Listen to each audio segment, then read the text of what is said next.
Assalamualaikum warahmatullahi wabarakatuh. Jekoner, salah satu ulama penyebar Islam di Tanah Jawa, Syekh Malang Sumirang atau Sunan Panggung, hidup di masa pemerintahan Kesultanan Demak, saat dipimpin Sultan Trenggono pada tahun 1488 sampai tahun 1521. Ketidaklaziman laku yang dijalani Syekh Malang Sumirang itu, membuat sebagian masyarakat menganggapnya telah gila. Namun yang membuat resah ketika Syekh Malang Sumirang menilai ibadah lahiriah sebagai kungkungan, yang itu tidak bermanfaat bagi batin yang telah menyatu dengan Tuhan. Puncaknya ketika Syekh Malang Sumirang tiba-tiba memelihara 2 ekor anjing yang secara syariat dilarang. Anjing berbulu hitam diberinya nama Iman dan yang berbulu kemerahan bernama Tokit Tauhid. Kedua ekor anjing itu mengiringi kemanapun Syekh Malang Sumirang pergi. Mereka bahkan ikut jumatan di masjid, duduk di belakang tuannya, dan turut menyerap hukum Nabi dengan tekun, tulis George Quinn dalam buku Wali Berandal Tanah Jawa. Sejumlah sumber menyebut Syekh Malang Sumirang memiliki nama kecil Raden Jatiswara. Ia adalah putra kedua Raden Santri atau Ali Murtado atau Ali Musada, kakak kandung Raden Rahmat atau Sunan Ampel. Ibu Syekh Malang Sumirang adalah putri bangsawan asal Jipang Panolan, sekarang Cepu, Kabupaten Blora. Syekh Malang Sumirang memiliki kakak kandung bernama Raden Usman Haji atau Musman Haji yang dikenal sebagai Sunan Mudung. Selisih usia keduanya 20 tahun. Sunan Mudung adalah ayah Jakfar Sadik atau Sunan Kudus. Sejak kecil Syekh Malang Sumirang dikenal sebagai bocah yang cerdas dan pemberani. Oleh ayahnya, ia dipondokkan ke pesantren Sunan Ampel yang tak lain pamannya sendiri. Di pesantren Ampel Denta, Raden Jatiswara bersahabat akrab dengan Kebo Kenanga, teman sesama santri yang sebaya umurnya. Mereka juga bergaul dekat dengan Sunan Ali Hasan, kelak menjadi Syekh Siti Jenar, yang juga menjadi santri di Ampel, tulis Yudi Au dalam buku Jalan Gila Menuju Tuhan, kisah moksanya Syekh Siti Jenar, Ki Ageng Pengging dan Syekh Malang Sumirang dalam Babat Jaka Tingkir, 2013. Dari Ampel Denta, Malang Sumirang melanjutkan nyantri ke pesantren Sunan Giri di Gresik. Ia menyukai ilmu tasawuf. Selepas dari pesantren Giri Kedaton, Syekh Malang Sumirang memutuskan mengembara. Ia tinggal di mana saja di mana sebagian orang menjumpainya berada di atas pohon besar. Pohon besar itu menjadi tempatnya istirahat sekaligus melakukan laku tirakat. Dari situ ia mendapat julukan Sunan Panggung. Selama 10 tahun Syekh Malang Sumirang menjalani kehidupan tak lazim. Ia menyebut hidupnya sebagai tarik rabani atau jalan gila menuju Tuhan. Namun yang membuat marah penguasa kerajaan Demak ketika Syekh Malang Sumirang terang-terangan memelihara 2 ekor anjing yang diberinya nama Iman dan Tokit. Malang Sumirang dituding sesat sekaligus dianggap telah menghina ajaran syariat. Sunan Kudus sebagai keponakan Syekh Malang Sumirang diminta Sultan Trenggono untuk mengajak pamannya kembali ke jalan lurus. Syekh Malang Sumirang diminta mengakui kesalahannya. Jika tidak, Sultan Demak akan menjatuhkan hukuman mati dengan cara dibakar hidup-hidup.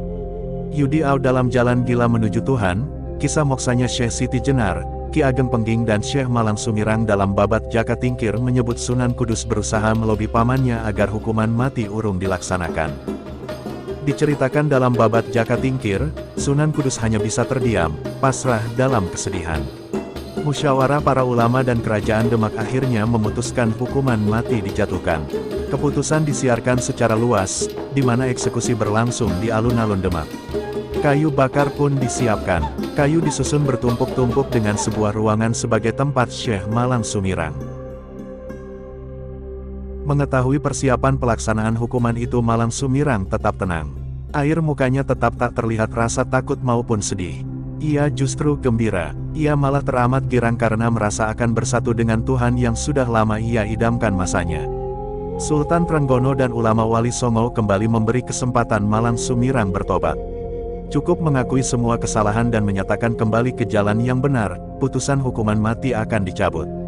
Namun Syekh Malang Sumirang tetap dengan sikapnya.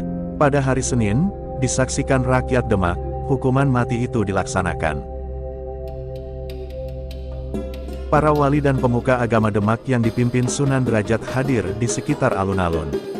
Mereka berada di dalam Masjid Agung, duduk di kursi masing-masing. Sementara Sultan Trenggono duduk di atas kursi kencana, di atas panggung yang sengaja dibangun di antara beringin sepasang untuk menyaksikan pelaksanaan hukuman mati. Lepas salat duhur, Syekh Malang Sumirang digelandang menuju alun-alun. Rakyat Demak menyambut dengan sorak-sorai. Sebelum diletakkan di antara tumpukan kayu bakar, Malang Sumirang ditempatkan di depan para ulama, di tempat paling rendah. Posisi itu merupakan simbol bahwa dulunya Malang Sumirang ini adalah seorang ulama, namun karena kelakuannya sendiri maka kini ia berada di tempat yang paling rendah. Dewan Wali menunjuk Sunan Kudus sebagai eksekutor hukuman mati. Penunjukan itu untuk menegaskan, untuk menegakkan sebuah kebenaran, tak ada toleransi lagi. Biar saudara sendiri, kalau memang salah harus tetap dihukum. Paman, maafkan saya, dengan terpaksa saya harus melaksanakan titah. Ini adalah keputusan dari mufakat bersama, yakni musyawarah antara segenap wali dengan Kanjeng Sultan dengan didasarkan pada Al-Quran, hadis, ijma' dan qiyas, ujar Sunan Kudus seperti disarikan dari babat Jaka Tingkir. Dengan tenang Syekh Malang Sumirang mempersilahkan keponakannya melaksanakan tugasnya. Laksanakan tugasmu, nak, engkau tak usah ragu, aku sudah siap menanggung perbuatanku, tak akan lari aku dari tanggung jawab. Bakarlah kayu-kayu ini, hanya saja kalau diperkenankan, aku minta sesuatu padamu. Dalam babat Jaka Tingkir diceritakan, Syekh Malang Sumirang meminta 2 bundel kertas beserta tinta yang hendak ditulis sebagai sebuah wasiat. Yang mengejutkan Sunan Kudus, Syekh Malang Sumirang ya. Api itu terus menjilat, menyala-nyala, berkobar-kobar, membumbung tinggi ke atas. Namun sang terhukum masih saja tenteram di dalamnya, seakan tengah bernaung di kolam bening saja. Saat api mengecil dan akhirnya mati, tulisan pada bundel kertas itu selesai. Semua mata melihat Syekh Malang Sumirang dan 2 ekor anjingnya tetap segar bugar. Semua tercengang, para wali, Sultan Demak, para mufti, para pandita agung, para ksatria dan adipati serta segenap punggawa menteri, saling pandang. Dengan senyum mengembang, Malang Sumirang berdiri meninggalkan tempat duduknya. Dihampirinya Sunan Derajat dan menyalaminya. Satu persatu wali dijabat tangannya. Yang terakhir Syekh Malang Sumirang menyalami Sultan Trenggono. Ia kemudian kembali kepada Sunan Derajat untuk menyerahkan bundel kertas bertuliskan suluk tulisan tangannya. Ia beri nama suluk itu sebagai suluk Malang Sumirang, sebagai pijakan menuju ilmu rasa yang meliputi rasa, tulis Yudiau dalam Jalan Gila Menuju Tuhan, kisah moksanya Syekh Siti Jenar, Ki Ageng Pengging dan Syekh Malang Sumirang dalam babat Jaka Tingkir. Suluk yang berbentuk tembang dan danggula itu berisi ajaran ketuhanan. Sebuah penyingkapan tabir rahasia, berisi kata-kata yang menyurat sekaligus tersembunyi maknanya. Juga tentang pemakluman atas kesejatian Sang Maha Mengawasi, penjelasan bagi kesempurnaan ilmu, menyeluruh hingga tuntas. Suluk Malang Sumirang karangan Pangeran Panggung, Syekh Malang Sumirang, adalah karya luar biasa. Karya tersebut tergolong dalam sekelompok teks keagamaan yang berkenaan dengan tasawuf gaya Jawa, kata peneliti asing George Quinn dalam Wali Berandal Tanah Jawa. Usai menyerahkan suluk Malang Sumirang, Paman Sunan Kudus itu kemudian melanjutkan pengembaraannya ke wilayah pesisir pantai utara. Sejumlah versi menyebut pengembaraan Syekh Malang Sumirang atau Sunan Panggung berhenti di wilayah Tegal, Jawa Tengah.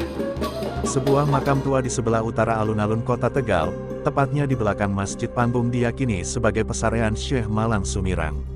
Setiap Kamis Wage dan Jumat Kliwon, banyak peziarah berdoa di depan pusaranya.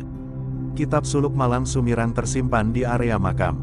Namun kitab itu kemudian diyakini turut musnah, seiring terjadinya peristiwa kebakaran yang menghanguskan komplek pesarean Mbah Panggung atau Syekh Malang Sumirang. Waalaikumsalam warahmatullahi wabarakatuh.